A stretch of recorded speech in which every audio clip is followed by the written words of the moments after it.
Les tensions entre la France et l'Algérie connaissent dernièrement une véritable escalade, une escalade non sans conséquence. Et à ce moment, l'on se pose beaucoup de questions, notamment est-ce que les autorités algériennes ou alors comment les autorités algériennes entendent-elles gérer ce qu'on appelle l'héritage colonial de la France, mais aussi également quelles sont les opportunités, quelles sont les perspectives qui s'ouvrent en termes de développement des relations russo-algériennes face à ce conflit justement-là, ces tensions entre la France et l'Algérie. Pour en parler, nous recevons aujourd'hui Dimi Dalido, analyste politique, chroniqueur international, avec qui nous allons faire le point. On fait le point, c'est tout de suite.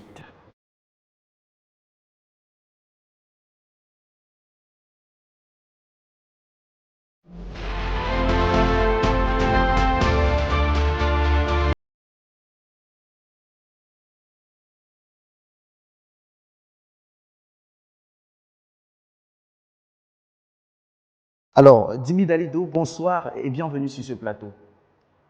Bonsoir, merci de m'avoir invité. Bonsoir à tous mes frères et sœurs africains, c'est toujours un plaisir. Alors, nous discutons justement de l'escalade de ces tensions entre l'Algérie et la France. Au cours des derniers mois, nous avons assisté à une augmentation des tensions. Les politiciens français, en particulier, ceux du camp d'extrême droite, font des déclarations, il faut le dire, provocatrices, faisant l'éloge du colonialisme et niant même parfois les crimes de la France à l'endroit de l'Algérie. Selon Marine Le Pen, fondatrice du parti nationaliste Front National, le colonialisme n'a pas été une tragédie et a apporté des bénéfices économiques à l'Algérie. Alors, Dimi Dalido, comment évaluez-vous cette rhétorique néocoloniale des politiques français à l'endroit de l'Algérie et comment pensez-vous que cela pourrait affecter les relations entre la France et les autres pays africains? Écoutez, ces propos sont terribles, elles sont particulièrement violentes et elles sont très loin de la réalité. D'abord, si on reprend les propos de Marine Le Pen, qui indirectement dit que le colonialisme en Algérie était positif. On rappellera, elle a très vite oublié les actes de son papa, Jean-Marie Le Pen, qui était un des premiers tortionnaires, avait utilisé la gégène à l'époque et torturé les pauvres Algériens. On se souvient du cas de Ahmed Moulet, qui a été torturé à mort devant sa famille par Jean-Marie Le Pen, qui est le papa de Marine Le Pen. Donc, ces propos de Madame Le Pen, qui sont des propos qui est normal par rapport à l'idéologie qu'elle représente, qui est clairement une idéologie d'extrême droite, ces propos sont en cohérence avec les propos de Monsieur Retailleau. Le problème, c'est que nous avons en France un gouvernement qui est un gouvernement réactionnaire, qui sont encore très attachés aux idées colonialistes, aux idées impérialistes, aux idées ce sont des personnes qui sont encore imbibées par cet état d'esprit du colon. Ça se transparaît dans la posture qu'a adoptée M. Retailleau, qui, je rappelle, est ministre de l'Intérieur. On a plutôt l'impression qu'il est ministre des Affaires étrangères, hein, puisqu'il passe son temps à parler des Algériens et de l'Algérie, et alors qu'il y a des gros problèmes au niveau intérieur, des gros problèmes de sécurité, et qu'il est ministre de l'Intérieur, passe son temps à parler de l'Algérie et n'apporte aucune réponse à la politique sécuritaire intérieure française, qui est pourtant nécessaire et urgente. Donc nous voyons là que ce sont des propos d'un conglomérat de colons qui n'acceptent pas d'avoir perdu une de leurs anciennes colonies, comme ils n'ont pas accepté d'avoir perdu leurs anciennes colonies que furent le Niger, le Burkina Faso ou le Mali, par exemple. Alors, Dimi, on va remarquer quand même que cette tension, cette escalade des tensions survient au moment où la France a décidé voilà, de reconnaître l'appartenance du Sahara occidental au territoire marocain et donc ayant une certaine légitimité. On va quand même se demander quel est le rôle que joue clairement le conflit du Sahara occidental dans les relations entre l'Algérie et la France et le Maroc. Est-ce que Paris pourrait entre autres provoquer, on va le dire, une escalade du conflit entre l'Algérie et le Maroc, justement au sujet du Sahara occidental? Oui, mais écoutez, c'est une très bonne question. Pourquoi l'Algérie n'est pas directement impliquée dans ce conflit concernant le Sahara occidental? C'est parce que le Sahara est une zone, bon, on va pas refaire l'histoire, on n'en aura pas le temps, mais c'est une zone qui n'a jamais appartenu au Maroc et encore moins au Grand Maroc. L'idée du Grand Maroc est une fantaisie, c'est une fadaise. Le Grand Maroc n'a jamais existé. Le Maroc a toujours été une colonie et est devenu une néocolonie de l'impérialisme d'Occident. Et d'abord, première chose, on sait que la reconnaissance du Sahara, le fait que le Sahara soit reconnaître sa marocanité entre guillemets, et Donald Trump et le gouvernement marocain, puisqu'ils ont échangé cette reconnaissance du Sahara comme cette reconnaissance du Sahara, la marocanité du Sahara a été échangée contre la normalisation des relations entre le gouvernement marocain et l'entité génocidaire sioniste. Et de plus, pourquoi l'Algérie est impliquée? C'est parce que l'Algérie a toujours aidé les représentants de la République arabe démocratique sahraoui, la RADS. Et la RADS est reconnue. Elle est non seulement légitime par le fait que les Sahraouis ont toujours revendiqué la zone, ce qui est normal, puisque les Sahraouis est un peuple qui a toujours vécu dans le Sahara, c'est un peuple qui a toujours vécu au Sahara, et on leur a jamais demandé leur avis. Et les représentants du gouvernement de la République arabe démocratique sahraoui ont toujours été protégés par l'Algérie qui, elle, s'est toujours positionnée du côté des idées anticolonialistes et anti-impérialistes. Donc, indirectement, ça aggrave, cette position a terriblement aggravé les relations franco-algériennes. Alors, Dimi Dalido, il y a ces projets de loi qui sont introduits justement au niveau du Parlement algérien et qui visent justement à lutter contre l'héritage colonial. Et ces projets de loi ont entre autres été soumis à l'Assemblée populaire nationale d'Algérie. Il y a d'une part les députés qui proposent d'exclure la langue française des documents législatifs et officiels. Il y a d'autre part le président du Parlement, Ibrahim Bougali, qui propose d'adopter une loi criminalisant voilà, le colonialisme français en Algérie. D'ailleurs, dans son discours, il a rappelé les nombreuses victimes du régime colonial, par ailleurs 5,63 millions de personnes en 132 ans d'occupation, et demande à la France, entre autres, de reconnaître voilà, ces crimes. Quelle sera, selon vous, Dimi Dalido, l'incidence de ces projets de loi sur le conflit entre l'Algérie et la France? Et j'irai même peut-être plus loin en vous demandant, est-ce que vous pensez que d'autres pays africains pourraient suivre justement le pas de l'Algérie en adoptant des projets de loi similaires?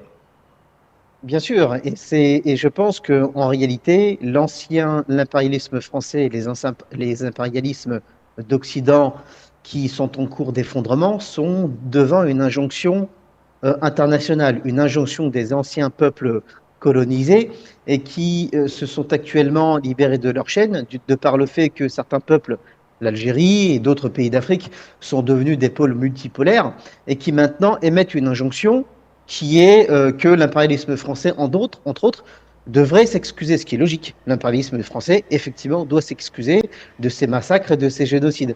Mais cette loi est très intéressante parce que cette loi reflète la position de l'Algérie et sa position qui a été marquée ces derniers mois, notamment par plusieurs événements. Je pense notamment au sommet de Kazan qui s'est produit en octobre 2024. On se rappellera que lors du sommet de Kazan, l'Algérie a décroché un nouveau statut mondial et est devenu un État partenaire des BRICS, donc du nouvel ordre mondial multipolaire à l'Est. Ce statut d'État partenaire est véritablement un nouveau statut mondial. Et donc ça c'est une réalité qui s'est produite au sommet de Kazan. Et on se souvient encore qu'en janvier 2025, il y a quelques semaines on va dire, il y a eu une commission intergouvernementale une rencontre entre les représentants du gouvernement algérien et les représentants du gouvernement russe, et commission dans laquelle ils ont signé pas moins de 9 accords différents, plusieurs accords, notamment sur les universités. On sait que par exemple l'université Ouari Boumedienne à Alger travaille en coopération avec l'université de Saint-Pétersbourg. Ils ont signé des accords de production, différents accords de coopération, notamment donc dans l'enseignement, mais aussi dans le domaine des sciences, notamment l'intelligence artificielle et les nanosciences. On constate qu'en réalité, si on fait l'analyse de tous ces événements, l'Algérie, comme d'autres pays du monde, comme les pays de l'AES, sont totalement ancrés dans le nouvel ordre mondial multipolaire et dans lequel l'ancien impérialisme n'a plus sa place. Dimi Dalido, il y a une question qui va quand même émerger, hein, et la question du nucléaire alors, parce qu'on se souvient que le 13 février, à l'occasion justement du 65e anniversaire du premier essai nucléaire français en territoire algérien, Ibrahim Bougali a également demandé à ce que la France prenne la responsabilité, on va le dire, des conséquences des essais nucléaires, indiquant d'ailleurs que les habitants des zones où ont eu lieu ces essais nucléaires souffrent encore de ces conséquences. Selon vous, quel rôle joue le dossier nucléaire dans les relations franco-algériennes? Paris peut-il, entre autres, admettre sa responsabilité dans ce crime lié justement à ces essais nucléaires? Et puis, on va même, Dimi Dalido, interroger, hein, le soutien de la communauté internationale et des pays et se demander si les pays africains peuvent apporter à l'Algérie un soutien dans cette affaire, Dimi. Écoutez, je pense que le nucléaire est une question très importante. Alors, en ce qui me concerne, je ne suis pas contre le nucléaire, je suis pour son utilisation rationnelle. Et différents pays d'Afrique, notamment l'Algérie entre autres, effectivement, peuvent détenir l'arme nucléaire. Il suffirait de détenir des zones de production permettant l'enrichissement d'uranium, la transformation de la transformation de la matière, et qu'à un moment il y ait une production nucléaire. Mais pour ça, il faudrait que Paris effectivement reconnaisse le fait que certains pays peuvent le faire de par la loi de l'autodétermination, et que ces peuples libres, en ayant choisi leur partenaire, en mettant en avant ce droit à l'autodétermination et notamment le fait de choisir leur partenaire, le nouveau partenaire, à un moment décident d'être autonomes au niveau nucléaire. Mais ça, vous savez, le Paris ne l'acceptera pas, puisque l'impérialisme français est encore gangréné par cet esprit de colon, malheureusement, alors que le peuple opprimé de France n'est pas d'accord avec cette ligne politique, la ligne politique de son gouvernement. Mais vous savez, le problème, c'est que nous sommes dans un monde dans lequel l'énergie du charbon, l'énergie fossile ne fonctionne plus et ne fonctionnera plus. Il y a une contradiction quand même dans la politique française. Parce qu'il y a une contradiction entre, d'un côté, le fait de dire qu'il faut une transition écologique, que le monde est en cours de destruction par l'industrialisation et qu'il faut sauver la planète des modifications climatiques. L'autre côté de la contradiction, le fait que lorsque vous avez un certain pays, qui plus est africain, mettent en avant des programmes nucléaires d'abord pour produire de l'énergie nucléaire, parce que le nucléaire c'est d'abord une énergie permettant de produire de l'électricité, etc. On pense aux bombes, mais le nucléaire c'est d'abord pour produire de l'énergie. Et l'autre côté de la contradiction, lorsque ces pays mettent en avant le droit à l'autodétermination et d'être autonomes sur le plan énergétique, on les empêche de se développer. Cette contradiction est reflétée par un bloc de l'Ouest qui n'accepte pas de ne pas dominer, qui n'accepte pas. Avant, il était dominant, le monde unipolaire était dominé par eux, plus maintenant, et ils ne l'acceptent pas. Et si on devait faire la liste de la totalité de leurs contradictions, il nous faudrait une semaine pour faire la liste. Vous pensez, Dimi Dalido, que les pays africains pourraient apporter du soutien à l'Algérie dans cette affaire? Je parle justement de cette question du nucléaire, avec ces essais nucléaires et la France qui devrait accepter justement sa responsabilité. Écoutez, je suis rationaliste, hein, je ne suis pas utopiste. Et ce serait utopiste de dire qu'il y aurait un bloc homogène de tout le continent africain, pour la simple bonne raison que, indépendamment du fait que ce soit le continent africain, je parle de l'homme, de l'être humain d'une manière générale, quelle que soit sa nationalité, quelle que soit son origine, l'être humain est comme il est, et il y aura toujours des opportunistes. Vous aurez toujours des personnes qui vont se vendre et qui s'en fichent de leur patrie, qui s'en fichent de leurs frères, et qui penseront d'abord à leur porte-monnaie et à leur portefeuille. Malheureusement, c'est une réalité, et ça fait partie de l'être humain d'une manière générale. Donc, mais ça passera par, mais effectivement, certains pays, notamment à l'AES, il y a quand même certains pays en avance. L'AES, par exemple, si elle travaille en corrélation avec l'Algérie et d'autres pays d'Afrique, et qui, s'ils travaillent main dans la main dans ce sens, peuvent devenir effectivement un noyau dur. Le principal, c'est de créer un noyau dur. C'est comme dans les luttes sociales. Moi, je suis syndicaliste, ça fait des années que je le fais. même si vous ne ralliez pas la majorité à vous, il suffit de créer un noyau dur autour duquel va se greffer un mouvement qui pourra ensuite se développer. Si on crée un noyau dur, ça peut se développer. Mais pour ça, il faut véritablement que ceux qui sont à l'avant-garde, je pense notamment à l'Algérie, un des bastions des révolutionnaires, mais aussi Burkina Faso, Mali, Niger, qui sont eux aussi des bastions des révolutionnaires, puissent s'entendre à un moment et puissent diffuser un petit peu partout leurs principes et leurs valeurs, et surtout affirmer ce qu'ils sont, c'est-à-dire des pôles multipolaires. D'accord. Dimi, nous allons aborder à l'instant un autre aspect de ces tensions entre l'Algérie et la France. Le 5 janvier, le ministre français de l'Intérieur, Bruno Retailleau, a annoncé l'arrestation à Grenoble d'un militant d'origine algérienne connu sous le nom d'Imad Tantan. Il était, entre autres, accusé d'avoir publié un clip vidéo appelant à l'antisémitisme. Auparavant, on se souvient également que la police française avait arrêté 2 autres militants d'origine algérienne. Et là, c'était à Brest et à Montpellier. Et l'Algérie a refusé d'accepter les personnes arrêtées en cas d'expulsion. Alors, Dimi, l'arrestation de militants peut-elle être considérée comme une action politique? J'irais même peut-être plus loin en demandant, est-ce que cela ne pose pas finalement, ne crée pas finalement préjudice pour ce qui est de la liberté d'expression en France? Tout à fait, on est en plein dedans, c'est une très bonne question. En réalité, c'est que toutes les oppositions politiques, la dictature européenne est en marche, la dictature est en marche, elle est très répressive. Et pourquoi? C'est que toutes les oppositions politiques doivent être étouffées. Lorsque des militants d'extrême droite appellent à brûler les Algériens, à brûler l'ambassade d'Algérie, je prends notamment le cas de Louis Sarkozy, le fils de papa Sarkozy, qui avait très clairement dit qu'il fallait brûler l'ambassade algérienne. Est-ce qu'il a été embêté? Est-ce qu'il a été poursuivi? Non, il n'a pas été poursuivi. Les militants d'extrême droite qui disent qu'il faut brûler des Russes, et est-ce qu'ils sont poursuivis? Non, ils ne sont jamais poursuivis. En réalité, la dictature européenne et la dictature de l'impérialisme français s'abat sur ses propres enfants, et toutes les oppositions politiques doivent être étouffées. Je pense notamment au fait que en Roumanie, on voit aussi actuellement, il y a des événements en Roumanie avec un candidat qui a littéralement été enfermé entre 2 tours, tout simplement parce qu'il était pro-russe. En fait, toutes les oppositions politiques qui sont brixo-compatibles, qui sont anti-impérialistes, anticolonialistes, proches des luttes anticolonialistes africaines, proches du panafricanisme. Toutes ces oppositions politiques sont étouffées dans l'œuf et sont broyées par le rouleau compresseur. Moi-même, votre humble serviteur, c'est pas impossible que je sois embêté dans les pans chez moi. C'est pas grave. On est militant, on l'est pas.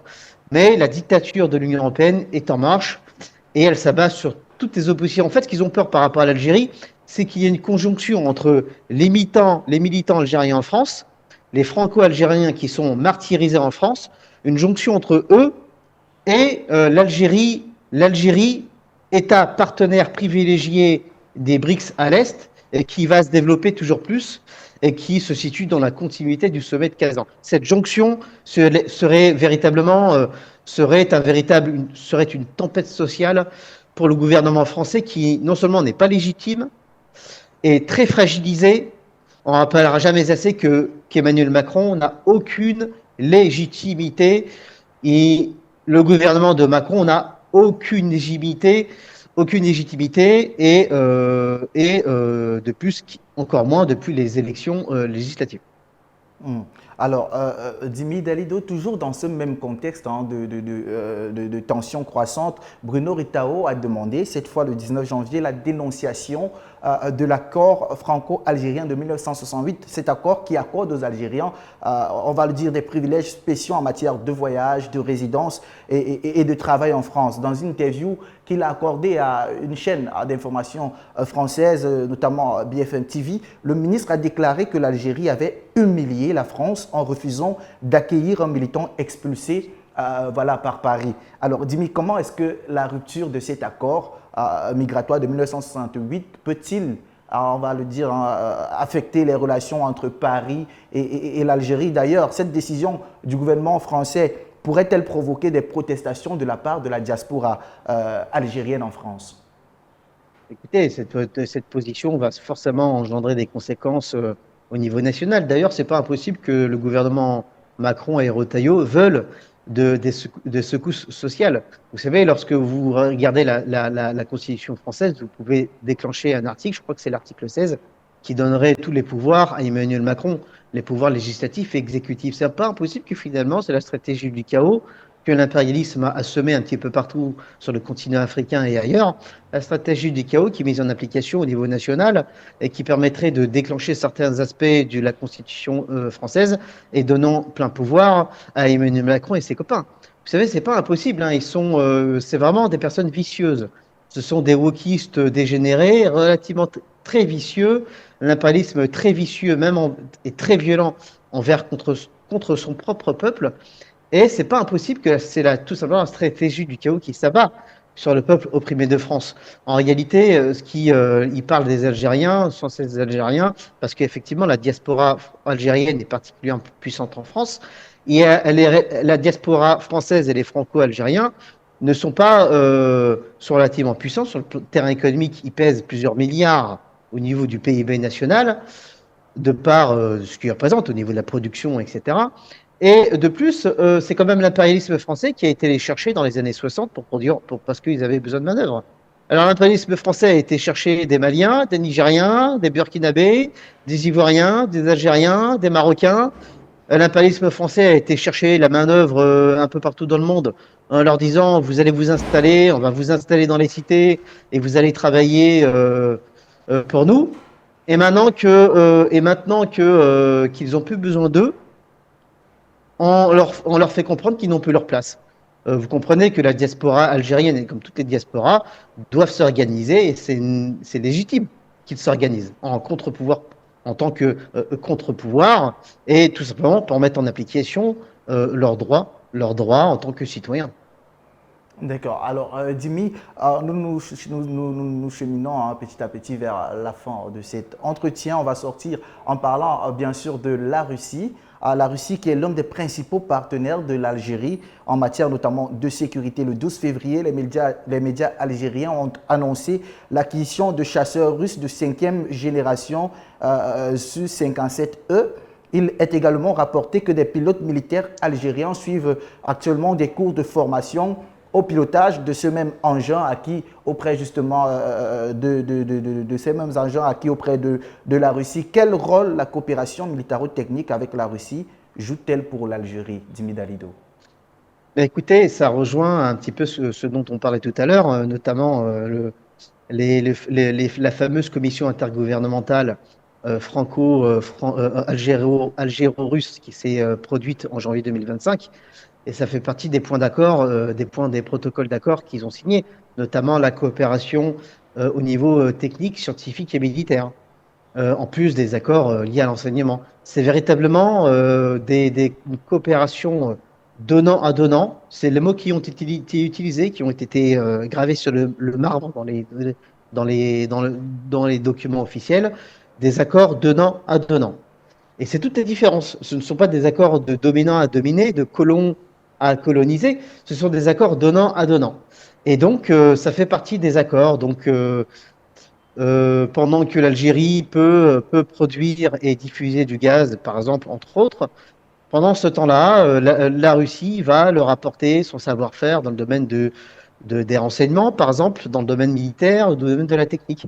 Encore une fois, si on regarde dans les accords, dans les 9 accords qui ont été signés en janvier 2025, dans ces accords algéro-russes, vous avez ces fameux accords militaires et scientifiques et militaires dans lesquels vous avez le développement de l'intelligence artificielle, des nanosciences et des nanotechnologies. Donc voilà que ce sont véritablement des accords qui sont ancrés dans le réel, qui sont ancrés dans ce sont des accords qui sont rationnels et qui anticipent le monde changeant, le nouvel ordre mondial qui est là et qui est un cybermonde, un monde interconnecté et dans lequel l'Algérie a su trouver et trouvera sa place comme les pays de l'AES. Alors la différence c'est que l'AES part d'un peu plus loin parce que l'Algérie, pour des différences historiques, mais ils avaient le même oppresseur. Ils ont eu le même oppresseur qui a été l'impérialisme français et l'impérialisme d'Occident, mais ils ont le même objectif. L'Algérie est un peu en avance, c'est vrai, mais elle peut donner l'AES et l'Algérie peuvent donner le là, et effectivement, ces accords sont des accords de donnant à donnant, et c'est tout ce que refuse Paris, par exemple, puisque Paris ne connaît pas ce que veut dire donnant-donnant. Les seuls mots qu'ils connaissent, c'est colon, colonisé, dominant, dominé. Ils n'acceptent pas l'approche donnant-donnant. Dimi Delido, finalement, est-ce que ces tensions entre Paris et Alger ne vont-elles pas conduire à un renforcement de la coopération russo-algérienne et ainsi, de manière même involontaire, conduire justement à un renforcement aussi de la position de la Russie au Sahel? Si, en fait, ce qui va se produire, c'est qu'il va y avoir une contradiction. Une contradiction entre, d'un côté, le bloc à l'Est qui va considérablement se renforcer avec ses États partenaires, parce que le statut d'État partenaire, qui est un nouveau statut mondial, dont a été doté l'Algérie après le sommet de Kazan, l'Algérie n'est pas le seul pays. Il y a eu beaucoup de pays lors de ce sommet à Kazan, et notamment la plupart des pays du Sud global, qui ont décroché ce statut d'État partenaire. Et ce statut d'État partenaire, c'est la porte d'entrée pour ces gouvernements qui, plus tard, vont devenir des acteurs importants du bloc à l'Est, qu'on appelle les BRICS+. Et en fait, à ce moment-là, on aura une contradiction entre, d'un côté, un bloc à l'Est qui se sera considérablement renforcé sur le terrain économique, social, politique, militaire, qui sera peut-être doté de sa propre monnaie, avec une diplomatie très performante, et de l'autre côté de la contradiction, un vieux monde, notamment l'Union européenne, qui est isolée, qui a été la chasse gardée de Washington jusqu'à une certaine époque, qui se retrouve à l'orphelinat. Les bébés Rothschild se retrouvent à l'orphelinat avec le nouveau gouvernement Trump. Et ils sont isolés et ils vont s'accrocher à un monde qui en réalité n'existe plus. De cette contradiction, ma foi, c'est une contradiction qui sera antagoniste et inconciliable. Et malheureusement, les premières victimes seront les peuples d'Europe. Si on n'y fait pas, je pense vraiment que la solidarité des différents peuples, notamment les peuples d'Afrique et les peuples d'Europe, est importante. Sinon, nous en Europe, on n'y arrivera pas. D'accord. Merci, merci beaucoup à vous, Dimi Dalido, d'avoir accepté de faire le point sur cette situation de conflit entre l'Algérie et la France avec nous. Merci à vous, c'était un plaisir. Chers amis téléspectateurs, on fait le point, c'est terminé pour aujourd'hui, en espérant vous retrouver très bientôt pour une nouvelle édition. Au revoir.